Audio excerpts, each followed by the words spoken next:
Okay, today's tip is, what tools do I need to build my Spanbilt garden shed? Well, that information you can find easily on the inside of your comprehensive instruction manual. On the inside cover of the front page, you'll see all the tools that are required, which I've got laid out here. First of all, we want you to have some good safety equipment. Some nice work gloves that are quite flexible, that give you the ability to pick up screws and drill bits and things like that.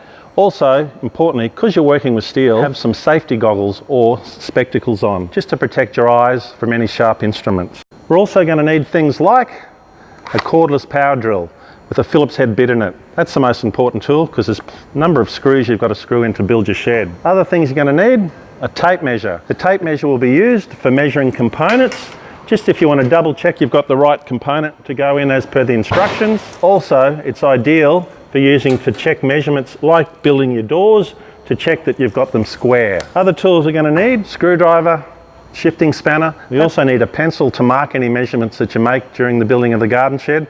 I prefer an ink marker like this one, just to ensure it's easy to see on dark surfaces. We're also going to need a masonry drill bit to drill the concrete slab if you're anchoring your garden shed to a concrete slab, with a good quality cord power drill, hammer drill preferably, to drill the concrete. Finally, you're going to need a good sturdy step ladder to put your roof on.